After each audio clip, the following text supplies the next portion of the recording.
मुझे अपनी कैट की शेव या ट्रिमिंग करवानी चाहिए या नहीं करवानी चाहिए। बहुत ज़्यादा लोग क्वेश्चन पूछते हैं कि यार अब गर्मियाँ आ गई हैं कि हम इस एरिया में रहते हैं, हम करवाएं या ना करवाएं। ये बहुत टिपिकल किस्म का टॉपिक है और मैं डिटेल में बात करने वाला हूँ। आप में से कुछ लोग ऐसे होंगे जिनको मैं रिकमेंड करूँगा कि वो ना करवाएं, कुछ लोग ऐसे होंगे जिनको मैं रिकमेंड करूँगा वो करवा लें। उनको शेव करवानी चाहिए, ट्रिमिंग करवानी चाहिए, कौन सी कटिंग करवानी चाहिए, ये डिटेल में बात करेंगे। तो वीडियो की तरफ चलते हैं। समर्स आता ही आप लोगों के क्वेश्चन की बौछार हो जाती है कि यार हमें बताएं कि हम शेव करवाएं या ट्रिमिंग करवाएं। सबसे पहले हम इसी पर बात कर लेते हैं। देखें, शेव होती है जिसमें कैट की स्किन नज़र आना शुरू हो जाती है। अगर आप नीलम मुनीर को इस टाइम देखेंगे तो आपको इसकी स्किन नहीं नज़र आ रही, इसके बाल ही नज़र आ रहे हैं। तो इसको बेसिकली ये ट्रिमिंग होती है। अब ट्रिमिंग कई तरह की हो सकती है। पहले तो बात यह है कि आप लोगों ने शेव करवानी ही नहीं है जिसमें स्किन नज़र आए। अगर डायरेक्टली कहीं पे आपकी बिल्ली जो है वो सन के कॉन्टैक्ट में आती है, किसी डिफरेंट इन्वायरमेंट्स में जाती है, तो स्किन के डैमेज होने का बहुत बड़ा ख़तरा होता है। कुछ लोग जो है ना बिल्कुल ही ज़ीरो कटिंग करवा देते हैं, शेव करवा देते हैं एक तरह की मशीन के साथ, जो कि बिल्कुल भी रिकमेंडेड नहीं है।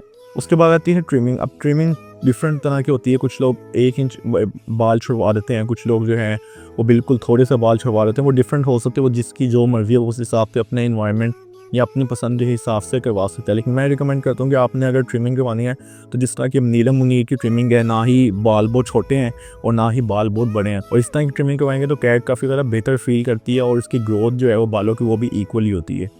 अब हम बात करेंगे क्या आपको अपने कैट की ट्रिमिंग करवानी भी चाहिए या नहीं करवानी चाहिए। मैंने बहुत टाइम पहले एक वीडियो बनी थी जिसके अंदर मैंने कहा था कि आपको अपनी कैट की ट्रिमिंग नहीं करवानी चाहिए। तो उसके अंदर मैंने रीज़न भी बताया था कि जो इनके फ़र होते हैं, और ये एक्चुअल फैक्ट है, बिल्कुल फैक्ट है, अभी भी फैक्ट है, कि जो इनके फ़र होते हैं ये इनको सर्दियों में सर्दी से हो जाते हैं और गर्मियों में गर्मी से हो जाते हैं। लेकिन इसके अंदर भी कुछ कंडीशंस आ जाती हैं।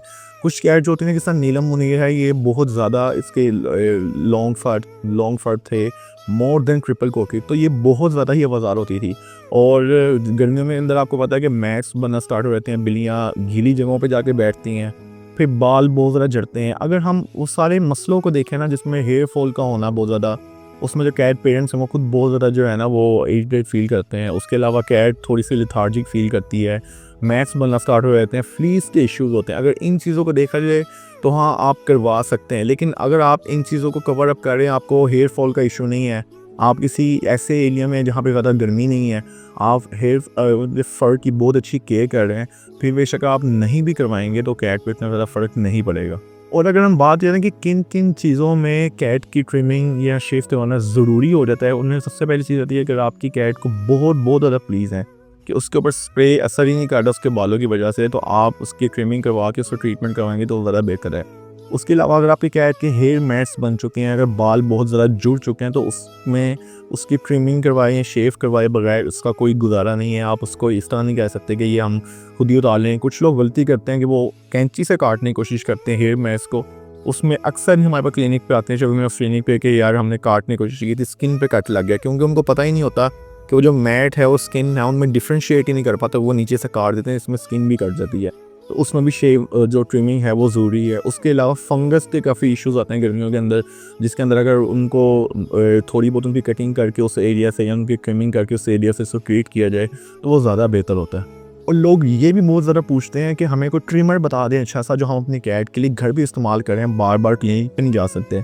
अच्छा, इसके अंदर डिफरेंट ट्रिमर्स आते हैं, ऐसा नहीं है कि नहीं आते। कुछ 5000 के, 6000 के, 7000 के पाकिस्तान की अगर हम बात करें। लेकिन मसला ये है कि अगर आप एक्सपर्ट नहीं हैं या आप वो ट्रिमर चलाने नहीं आते, तो आप ज़रूर अपनी कैट को कट्स लगा सकते हैं, और वो कट्स जो हैं वो बहुत ज़्यादा डैमेज कर सकते हैं। अगर आपको वो ट्रिमर इस्तेमाल करना नहीं आते तो आपसे कटिंग भी जो है वो ठीक से नहीं होती। और जो पर्सनली हम अपने पेट क्लिनिक पर यूज़ कर रहे होते हैं ट्रिमर, बेसिकली वो काफ़ी ज़्यादा एक्सपेंसिव होते हैं, वो नॉर्मल आपके लिए अफोर्डेबल नहीं रहते। लेकिन अगर वो आप यूज़ करें तो फिर 90% आप सेफ ही जो है अपनी कैट की ट्रिमिंग कर सकते हैं। उसको एंडिस का ट्रिमर कहते हैं। जो मैं दूसरी बात करूँ सस्ते वाले की, उसमें नॉर्मली पाकिस्तान के जुफारी का ट्रिमर चल रहा होता है, और वो 6-7 ट्रिमिंग्स के बाद उसका जो ब्लेड होता है वो एक तरह का ख़त्म हो जाता है, उसको वो यूज़ करने के काबिल नहीं रहता। उसके बाद वो काफ़ी ज़्यादा ज़ख्म देना स्टार्ट कर देता है। अगर तो आपके पास ज़्यादा कैट्स हैं, फिर मैं आपको रिकमेंड कर सकता हूँ कि आप घर पे एक ट्रिमर ले लें, कोई अच्छा सा ले लें, और उसको प्रॉपर एक दफ़ा यूज़ करना सीखें आराम से, और ताकि उसके अंदर आप थोड़े से एक्सपर्ट हो जाएं और नेक्स्ट ईयर से या नेक्स्ट टाइम से